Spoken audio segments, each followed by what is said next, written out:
What hath the year 2021 brought upon the all-weather portfolio at SineCera Capital? And what could 2022 bring? Kevin Kaylakie and Adam Packer review the old and preview the new as they talk about the impact of inflation, the Fed, crypto, and the continued resilience of the all-weather portfolio. Well, Adam, here we are, the end of 2021. It's been another interesting year. And I thought we would spend our time today, most of it just recapping what we were seeing heading into 2021, how the all-weather core portfolio has done over that time period. And then maybe this is a little bit of a leading statement, but saying how we see it's still a great place to be. And for all of the reasons we construct it the way we do, it is still a great place to be, if that makes sense. So thanks for joining, Adam. And let's just jump into it. Let's walk right into the all-weather portfolio. A lot of people asked us as we headed into the end of the year, or as things shifted during the year, what changes are you going to make in the portfolio, and how did it perform? So I'll go ahead and let you take over, start maybe ahead of that question, and we'll answer that question as we go through a discussion today. Yeah, I think what was interesting for us is going into this year, going into 2021, we had this similar conversation.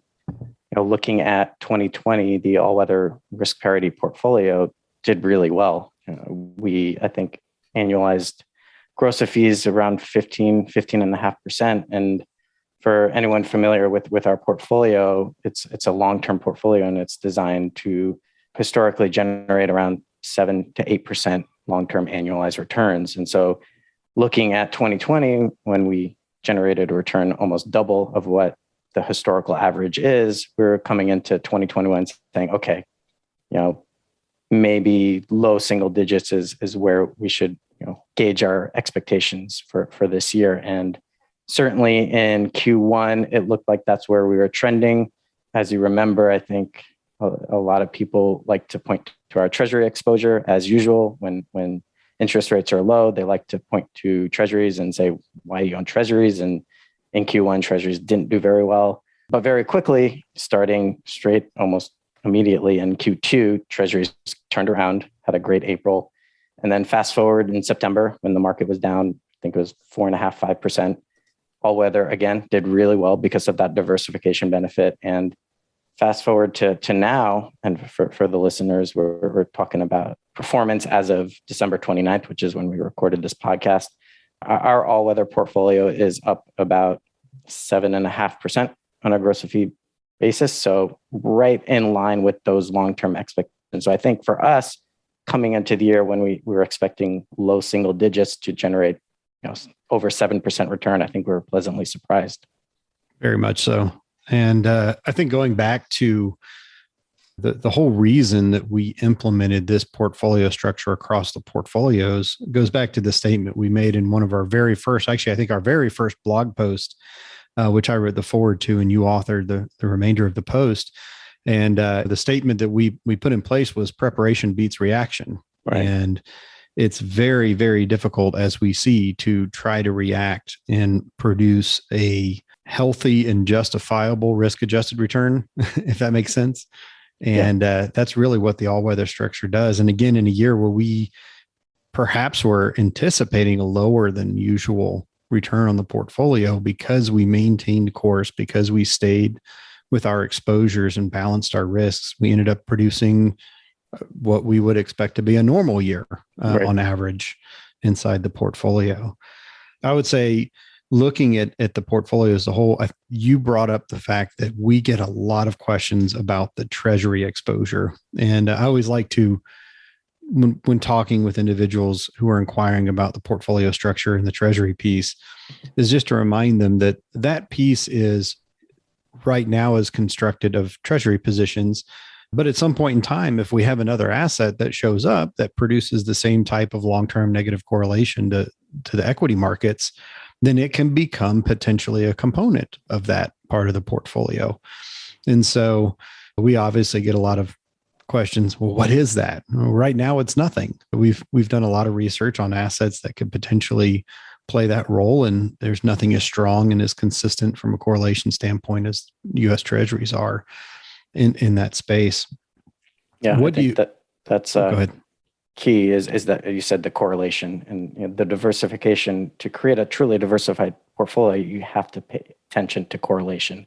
And right now, and historically, when you look at those long-term periods of treasuries versus equities, we can backtest that all the way back to the 1920s, looking at that rolling 10-year correlation of equities to treasuries. And with that robust data set, treasuries are the best diversifier because of that low, often negative correlation to equities. And so for us, whether it's a period where treasuries are low yielding or whether interest rates are higher, that correlation, that diversification benefit has been there. And the alternative asset classes, and when you're looking at fixed income, you look at corporate bonds, which kind of straddles for us the fixed income premium and also the equity premium, because corporate bonds have underneath the hood exposure to corporate risk. And so there's that equity risk embedded in corporate bonds. And on the other side, you can look at TIPS, which Treasury inflation protected securities, that kind of straddles the other end of interest rate exposure and inflation hedging exposure. And so for us, we prefer to keep those three buckets that are standard in an all-weather risk parity portfolio as pure and separate as possible.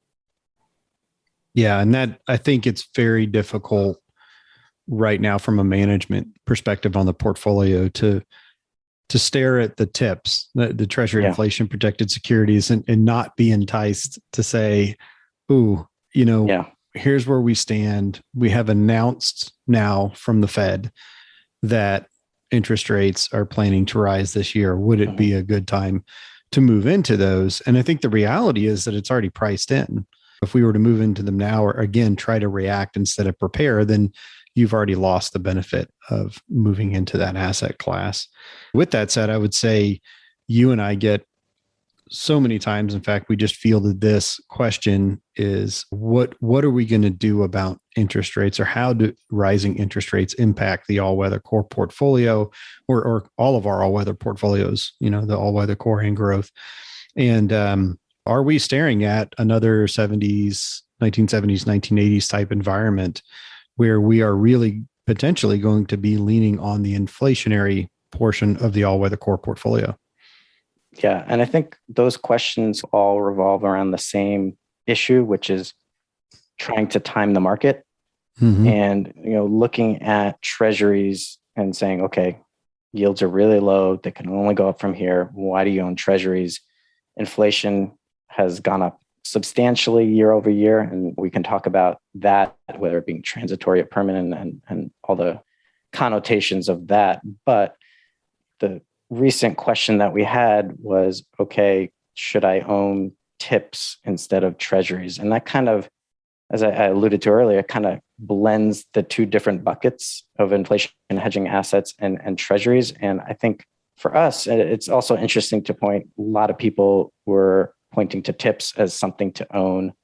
And interestingly enough, when I was putting together the numbers and looking at our portfolio and comparing our inflation hedging assets versus other inflation hedging alternatives, and TIPS being kind of number one topic that our clients are wondering why we don't own, TIPS are actually up only about 5% this year. So with all the inflation going on, TIPS weren't the best performing inflation hedging asset. And so for us, we did fairly well with the type of assets that we chose. Obviously, gold is one of those components of our inflation hedging bucket. Didn't necessarily have the greatest year. It was down about, as of today, it was down about 5%, I think, year to date. But you also have to then go back and look at 2020, where gold was up 25%. So you're kind of a give and take for us. But when you look at all the components of that inflation hedging asset class, our all-weather portfolio on a weighted average was up about 17% gross of fees. So far outperformed TIPS in 2021. And when you look at 2020 and 2021, that rolling 2-year performance, our inflation hedging bucket outperformed TIPS by about 500 basis points. Also, interestingly enough, and I know we're going to get into this a little bit about commodities being the other inflation hedging component and why we own energy stocks and global material stocks versus commodity futures. When you look at how commodities did this year, they did very well. They were up 39%. But when you combine how they did in 2020, commodity futures were actually the S&P GSCI is the index we used. That index was down 24% in 2020. So when you combine those 2 years, we were up weighted average 17% for inflation hedging, and we outperformed the GSCI by about 10 percentage points. So significantly outperforming when you look at that full cycle of what happened in 2020 and what happened in 2021. Yeah, I think you hit the nail on the head there with the energy stocks, the energy equity positions, the global materials positions. We did a substantial amount of work on that as we developed the portfolio early on, because we had considered holding a kind of K1 free commodity ETF in a position there. But ultimately, the research led us into a better understanding of where we're capturing risk premiums in the market, and really understanding that in the commodity, there's no long-term risk premium associated with owning commodities. So if you want to use commodities as an inflation hedge, you also have to have some sort of crystal ball to be able to forecast the movement of the markets. Whereas by owning the equity positions, we're actually picking up the long-term equity risk premium along with the, what I call the early input inflation risk premium. So to sum it up, I always say, when we're looking at actual economic inflation, which is what has driven these price inflation, is that we want to own the very, very front end of that supply chain curve. So we want to invest in the raw materials that are building goods and invest in the energy that are moving those goods and materials around the world. And those are things that you cannot forecast, that they only show up after they've occurred. To some extent, you can see those reflected in PMIs, purchasing manager indices, but they don't really show up even till after the fact there. So there's really no leading indicators there. So again, owning those is an integral part of that part of the portfolio. I know a lot of people ask about gold too, but before I shift away from that, do you have anything else to add there? Yeah, I just want to also highlight, when looking at owning a kind of broad-based commodity exposure via commodity futures, you have to understand that all commodities are not created equal. How agriculture futures, like wheat, perform in an inflationary environment is very different than how industrial metals perform, how precious metals perform, how oil performs. And so when you're pursuing that broad-based passive approach, it's really hard to, as you alluded to, generate that alpha, because research has shown a buy and hold approach to commodity futures over the long term doesn't really generate an attractive return. So you have to pursue an active management strategy, which, as we've mentioned many, many times before, it's very hard to generate alpha via active management. Active managers tend to underperform their benchmarks. So for us, it didn't make sense to pursue that broad-based commodity futures approach. The other thing I want to point out, and I think there was recent research that we read that kind of supported our approach to investing in energy stocks and material stocks, but they countered saying it's too volatile. It doesn't make sense because it's just the risk reward isn't there. But for us, we're not owning energy stocks and materials on a standalone basis. We're owning it as a component to an inflation hedging sub portfolio, which is a component of the broader all-weather risk parity portfolio. And when you combine that, and as we mentioned before, correlation is key. When you look at the correlations of all those underlying assets, you still generate a very attractive risk return profile. So yes, on a standalone basis, oil stocks and material stocks are more volatile than tips or commodity futures. But from a portfolio construction standpoint, it makes more sense to us. Certainly. I think that goes into the Seeing the Forest for the Trees piece of Ed Shen's book that he wrote on risk parity structure as a whole. And always trying to remember that the portfolio, it does work as a whole. It doesn't work as in if you break out each part in and of itself. The interesting piece, I think, about the volatility of it is when you put the all-weather core portfolio together, the SineCera Capital all-weather core portfolio, is that those targeted returns in that, somewhere between 7 and 8% targeted returns, the volatility of that portfolio, everyone says, oh, you own these stocks and everything's so much more volatile. But the actual volatility of the portfolio is significantly less than a traditional 60-40 over just about, not every, but almost every rolling 10-year period that we can measure that portfolio. And so much so that it led you and I recently to do a little exploring on, hey, what if we just leveraged our volatility up to the volatility of a 60/40? What would our returns look like? Now, that's not something I'm going to state here on a podcast because I don't think it's going to make it through our compliance team, but it was a pretty staggering number. And I think that's very important to remember, is that downside protection, ultimately the volatility of our portfolio, the all-weather core portfolio, is significantly lower.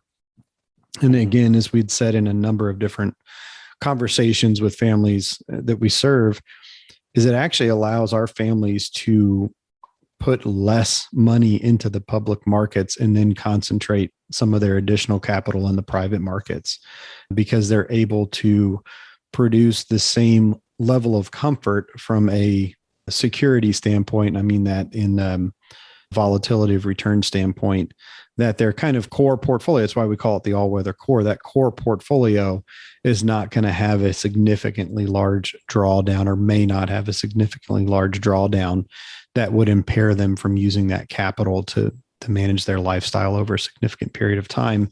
So they can put a little bit less in there because it's not as volatile, but it's getting the same type of returns as those typical core 60/40 portfolios.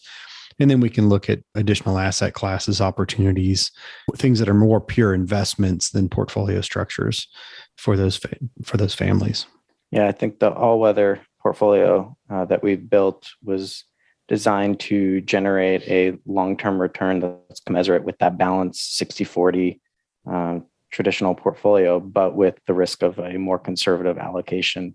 That's kind of the holy grail, right? The Sharpe ratio. You want to generate a better return per unit of risk. And so for us, looking at the all-weather, it's certainly to date has generated a better Sharpe ratio than the traditional balanced portfolio. So we've been very happy with that. And as you mentioned, because it's lower risk than a traditional core portfolio, it allows our clients to invest more in those alternative assets, into those private market illiquid investments. And that's really where, for us, the alpha generation comes from, is when you're investing in private equity, venture capital, real estate. Our clients tend to be heavily exposed to that. And so it helps them from a diversification standpoint to invest with us via the core all-weather portfolio, and that balances their kind of risk exposure. For sure. Now, let's talk about what seems to be the elephant in the room these days, which is inflation. We talked a little bit about it early on how we construct that inflation hedge. And, when you had written about this last year in the blog post, and then again this year, the first blog post you wrote about was inflation. It was the imperfect hedge. And we had already talked about that today, so I don't want to jump back into that one. But the great piece you wrote on May 21st of this year was inflation by any other name. And I think this went directly into tackling, is inflation transitory or is it not? Which I think is a loaded question in and of itself, because define transitory. Is transitory 6 months? Is transitory 4 years? I mean, when you're investing in portfolios that are designed to carry family wealth into perpetuity, then let's have a different discussion. So let's just jump back into this blog, inflation by any other name. What a wonderful name for a blog, first of all.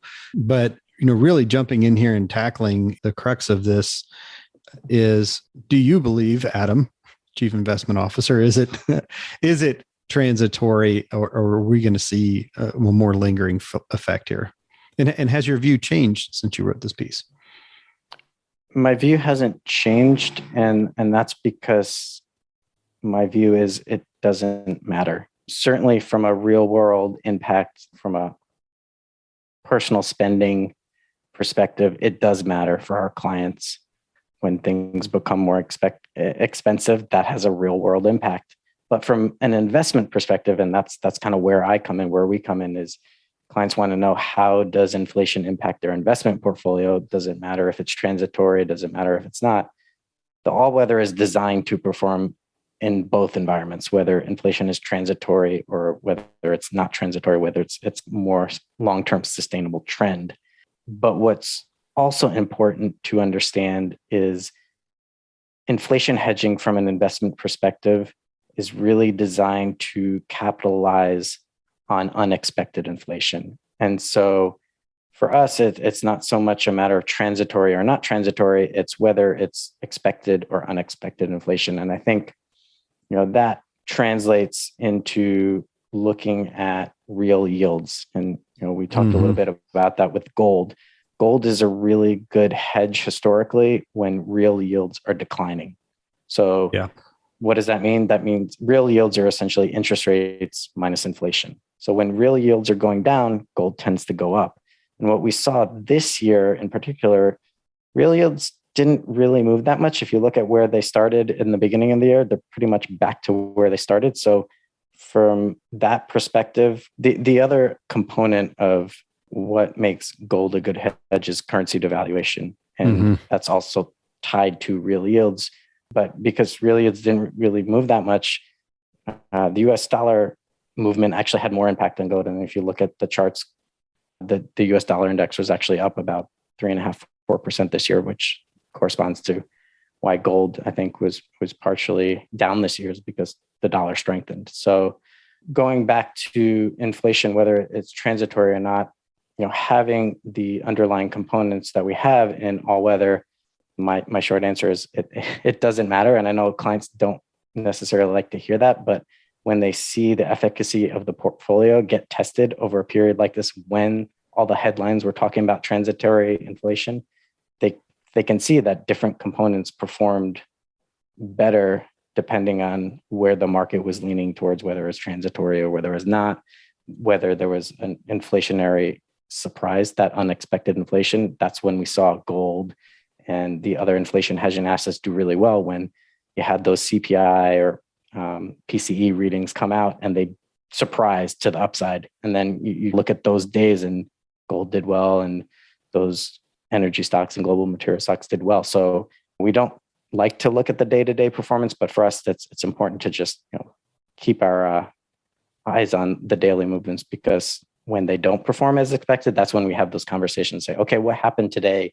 What happened this week, or this month, or this quarter? And understand, are the trends changing? Are these not as effective as they used to be? And I think so far the answer has been they're performing exactly as we expected them to.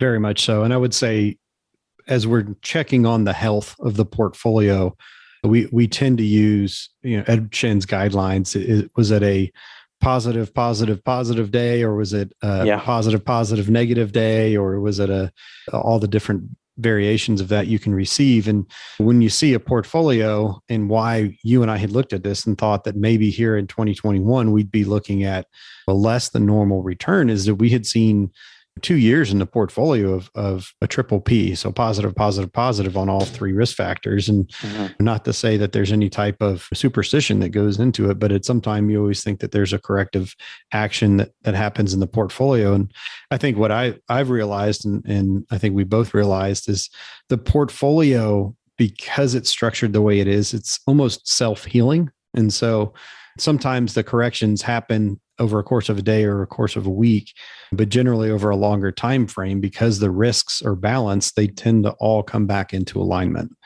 And we do very little rebalancing in the portfolio. In fact, we probably do more rebalancing in conjunction with tax loss harvesting than we do anything else in the portfolio, because of that self-healing nature in the portfolio. And I think that really speaks to, again, just another data point, if only qualitative and maybe even somewhat quantitative. We can certainly quantify that, looking at the portfolio to say, okay, we like where the portfolio is. The health check of the portfolio is good, because right now we have two things positive and one thing negative. I think always being truly diversified, you're always going to have something to explain. So, and maybe it's appropriate for the season, but I like to call it the Christmas tree strategy. If I'm looking at our portfolio and I see some underlying investments in green, meaning they're up, and some that are in red, they're down, that means the portfolio is essentially working, because we're investing in negatively correlated assets. So a negatively correlated asset means when one asset is up, the other's down in general.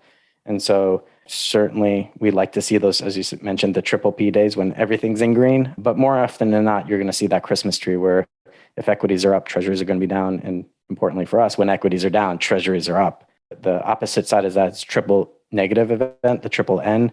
And fortunately, and the research has proven this out, is those triple negative days or periods are very rare. And when they do occur, they usually revert back to the normal trend pretty quickly. And usually those triple N's are, at least in recent history, have been tied to the Fed and being very aggressive with their monetary policy. And that's translated into financial asset inflation. So inflation with respect to investment assets. So started with the Great Recession. You started hearing those famous two words, quantitative easing. QE1 became QE2, became QE3, became QE, and I think at one point some headlines were QE infinity. And then fast forward to what happened last year, another round of quantitative easing, and that's mostly been felt on Wall Street, not necessarily on Main Street, but the impact of the financial asset inflation. When you get that reversion, when you see the Fed kind of pump the brakes a little bit, that's when you see those triple N days, because when they're embarking in quantitative easing, stocks do well and treasuries do well, because that is fundamentally what quantitative easing is the Fed's buying treasury bonds. So you see both those assets do really well. And so when you see the Fed do the opposite and pull back on quantitative easing, stocks and bonds go down. But historically, those periods have been very short. And as I mentioned already, that they tend to revert back to the normal trend of risk parity. Yeah. And I think too, also, whenever we see those days when there's an announcement from the Fed on monetary policy of some type, that by the next day it starts to clean itself up. It's amazing how quickly it happens on that side. So I know we're starting to butt up against half hour here, but I didn't want to end our conversation today without talking about the other question that we receive almost as often as we hear about interest rates and inflation. And that is cryptocurrencies, blockchains, NFTs. You wrote about this this year about NFTs and how they could potentially be something interesting in the future, given the nature of them. But also, I think the question that I get in a lot of the research that you and I have done too is, are cryptocurrencies going to become potentially a longer term piece of one of the buckets of the all-weather portfolio? And I'll go ahead and say, from my standpoint, at least right now, the answer is no. We don't have enough data. We don't have enough confidence. And certainly the volatility. People say that the energy stocks and the material stocks are volatile. You should see the volatility of Bitcoin. Even if you're just looking at the Bitcoin Trust ETF, I mean, it's monstrous. And so because of that, A, you can't put too much in the portfolio, but B, it's not showing any type of long-term, hadn't been around long enough really, but it's also not showing any type of long-term negative correlation. Some days it's negatively correlated, some days it's positively correlated to the stock market, and the swings are pretty wild at this point. So that's my initial take on, are we going to have cryptos in the portfolio soon? The answer is no. Right now, it doesn't mean that you shouldn't own them in an aspirational portfolio, but I think inside of the all-weather portfolio, I don't think they have a part to play. All right, Adam, and blockchain, you and I talked about blockchain quite a bit and how it really is the underlying technology that's going to transform many different things, from insurance underwriting to ownership structures and verification. Right now, I think from a cryptocurrency standpoint, maybe it's still a little too slow on verification for cash payments, but I know there's a lot of very smart people and a lot of hot dollars chasing the ability to use blockchain for cash transactions. And then lastly, NFTs. I don't feel that I have enough knowledge yet to speak on the subject, but certainly I believe you do. You wrote on this this year in the blog. So I'll back up, let you start at cryptos, go through blockchain, NFTs, and we'll go ahead and wrap it up today. Yeah, I think with respect to cryptocurrencies within the construct of a portfolio, I agree with you. It doesn't quite make sense for us. A lot of people like to point to Bitcoin's ability or supposed ability as an inflation hedging asset. And one, as you mentioned, the history is very limited. And two, that history is also very mixed. The record of Bitcoin as an inflation hedging asset it's not solid one way or another. So the jury's still out on whether Bitcoin or another cryptocurrency can be an alternative to gold, which is another interesting asset, but also has 5,000 years of history that support it as a store of value. So another reason why we like gold over something like Bitcoin. But with respect to blockchain technology in general, I agree with you. I think the opportunity lies there. And we have seen a lot of very interesting deals in the private market space, whether it be private equity or venture capital. I think there are a lot of very interesting early stage tech companies that are using blockchain to disrupt different verticals, as you mentioned, fintech being one of them. And then the final piece, and I wrote about this one, is NFTs, which for the listeners that don't know, NFT stands for non-fungible tokens. So they're a little different than cryptocurrencies. A non-fungible token or a non-fungible asset is essentially an asset that can't be substituted or exchanged. So in contrast, a fungible asset is something like a dollar bill. A dollar bill is fungible because you can replace it with 4 quarters. In a non-fungible token, there's no such substitution that you can do with that asset. So an NFT is essentially a digitized asset. A lot of the popular examples this year have been virtual pieces of art or collectibles or videos or even music. That's made a lot of headlines because you've seen a lot of NFTs that are backed or supporting a digital piece of art go for millions, if not tens, and I think hundreds of millions of dollars, which is extraordinary. But in reality, these NFTs they're not a new phenomenon. Artists have been certifying their work via the blockchain since 2015. And there's really a good reason. It's because NFTs, by being on a blockchain, you're creating an immutable record of ownership. And so artists via the NFT can track and monetize their intellectual property. They can earn royalties on those assets. NFTs also function as a digital certificate of authenticity, which whenever you buy or sell art, as you know, proving ownership is paramount. If you can't prove what they call provenance, then that artwork is essentially worthless. So for me, NFTs have the most appealing aspect within the blockchain world to date, because I think the staying power potential with respect to NFTs as they're applied to the art and collectibles world, I think there's a big market there, and it's already been proven. As I said, it's been around since 2015, and the art and collectibles world is a huge market. So I really like what they're doing in the NFT space. But those appealing features being a certificate of authenticity, being a kind of a permanent record of ownership, you could apply that to other things that are contract based. So they're not there yet, but maybe one day we see NFTs that are backing the deed to a house, or maybe we see patent creation where those patents are, that record of the patent is on an NFT, on that non-fungible token. So I think the opportunities there are not endless, but there's certainly a lot of untapped markets where NFTs just, for me, make a lot of sense.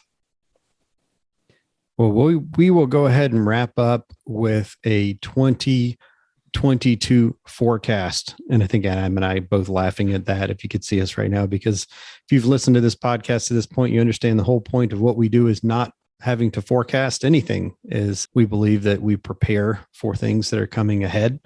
We're going to continue to balance the risks in the portfolio, whether it be a continued increase in inflation this year or in 2022, a continued rise in interest rates or a start to a rise in interest rates, or a pullback in the equity market.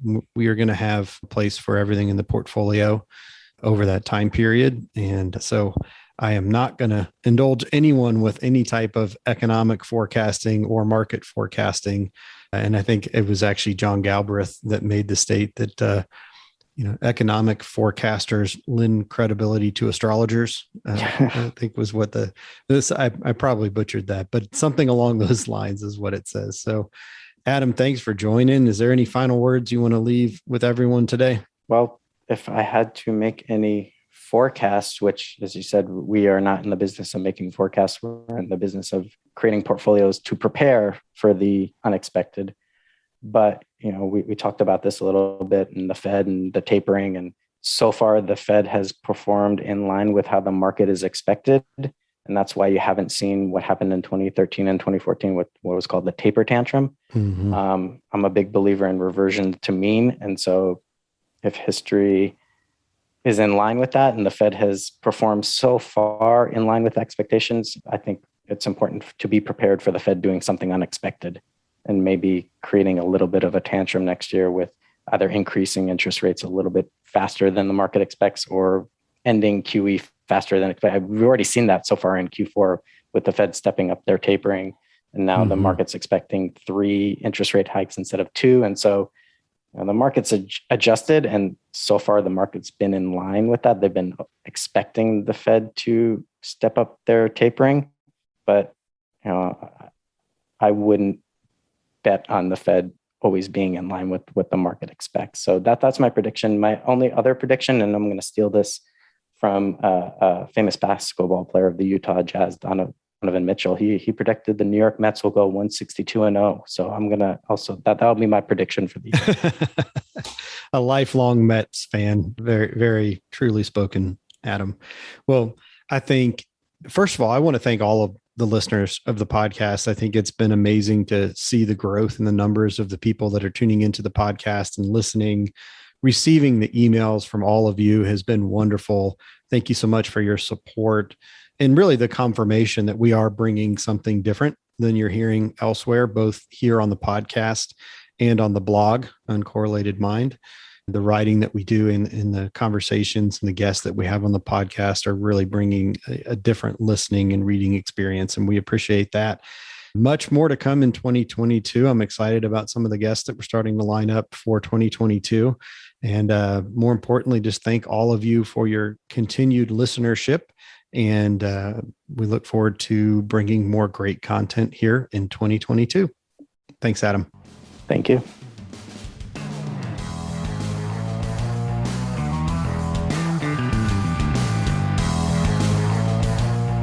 Thank you for listening to the Uncorrelated Minds podcast. Click the follow button below to be notified when new episodes become available. For more information on the topics covered in this podcast, please visit the show notes page for links to further information at www.SineCeraCapital.com. SineCera Capital, LLC is a registered investment advisor. Advisory services are only offered to clients or prospective clients where SineCera and its representatives are properly licensed or exempt from licensure. The information provided is for educational and informational purposes only and does not constitute investment advice, and it should not be relied on as such. It should not be considered a solicitation to buy or an offer to sell a security. It does not take into account any investor's particular investment objectives, strategies, tax status, or investment horizon. You should consult your attorney or tax advisor.